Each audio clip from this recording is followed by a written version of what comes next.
शाह साहब, पाकिस्तान के हालात वक्त गुजरने के साथ साथ बज़ाहिर बड़े बद से बदतरीन होते जा रहे हैं। कोई उम्मीद की किरण नज़र आती है? बड़ी उम्मीदें थी हमें इस गवर्नमेंट से और बड़ी उम्मीदें वाबस्ता किए हमने वोट डाले थे। आप आने वाले वक्त को कैसा देखते हैं और वो वक्त कब आएगा?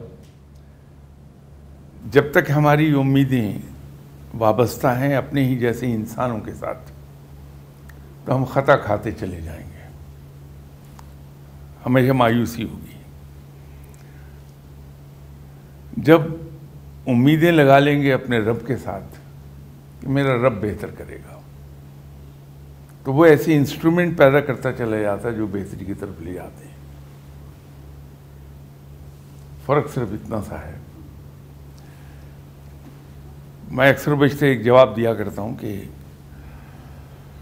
फ़कीर के नज़दीक मुल्क रियासत अहम है, रियासत में रहने वाले लोग इतने अहम नहीं हैं।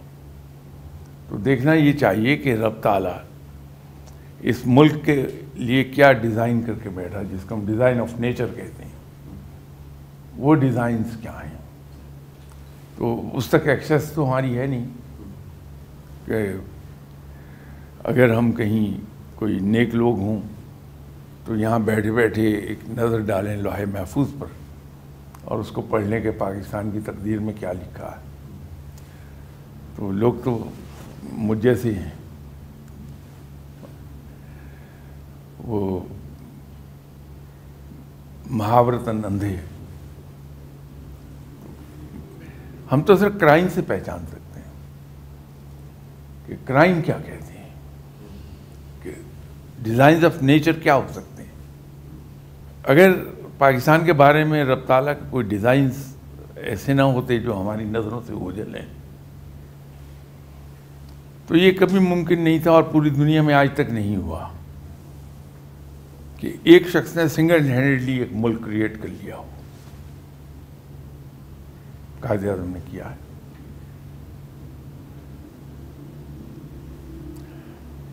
किया रब ने है, इंस्ट्रूमेंटल कायदे आज़म थे, उसमें इंस्ट्रूमेंट कायदे आज़म बन गया। फिर ऐसा भी कभी नहीं हुआ कि कोई मुल्क क्रिएट हुआ हो और नेक्स्ट डे उसकी सरहदें 2400 मील लंबी वो एक काफिर मुल्क के साथ मिलती हों। इस पाकिस्तान भी साथ शामिल था। आजकल 1400 मील है, उन दिनों 2400 मील थी। फिर ये भी कभी नहीं हुआ कि पहले दिन से एक डिस्प्यूटेड एरिया आपके सामने आ गया। एक ऐसा मुल्क जिसके पास पहले महीने की, दूसरे महीने की सैलरीज देने के लिए पैसे नहीं हैं, और वो भी आपके इंडस्ट्रियलिस्ट हजरात ब्लैंक चेक दे के कहते हैं कि ये ले लीजिए, अमाउंट एंटर करें और सैलरीज दे दें आप। तो ऐसा मुल्क कायम रह जाए। ये मदीना यूनिवर्सिटी के एक सीनियर प्रोफेसर थे, उन्होंने सवाल पूछा था मुझसे, तो मैंने उनको ये पूरी तफसील पे बयान की। तो हमारे पास रिसोर्सेज तो थे नहीं, उसके बावजूद हमने अपने वक्त की मुस्लिम वर्ल्ड की सबसे बड़ी ऑर्डिनेंस फैक्ट्रीज लगाई और मुस्लिम वर्ल्ड की सबसे बड़ी और सबसे ज़्यादा वेल ट्रेंड आर्म्ड फोर्सेस खड़ी कर ली। अल्लाह ने करवा दी हमसे, लेकिन रिसोर्सेज ज़ीरो ही रहे हमारे। एक जगह जाके हमने रब ताला की तरतीब तोड़ दी। रब तो सारे काम एक ख़ास ऑर्डर में करता है, बजाय इसके कि हम पहले मुनकर को ललकारते, हमने मुशरिक को ललकारा और रिज़ल्ट वो नहीं आया जो आना चाहिए था।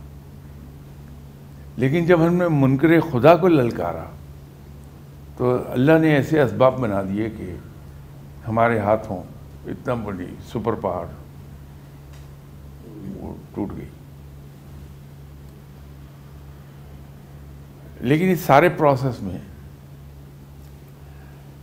कौम में मुझ जैसे लोग पैदा हो गए हैं जो बिगड़े हुए हैं।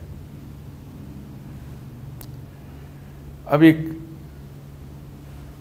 चाबुक चाहिए जो मेरी कमर पर लगे तो मैं दुरुस्त हो जाऊं, और वो गालिबन it's a matter of a few months। चाबुक का इंतजार करिए सर। हाँ, कि इस दफ़ा हम ललकारेंगे मुशरक को और रब ताला बेहतरीन रिजल्ट पैदा कर देगा। वो ब्लो ऐसी है जो मुझे जगा लेगी, वो हथौड़ा ऐसा, और फिर हम लीड कर लेंगे मुस्लिम वर्ल्ड को। सर वो कितने फासले पे है चाबुक सर? मैं तो कह रहा हूँ just a few months away, sir, maybe after 2 months, 3 months, 4 months आ जाएगी वो।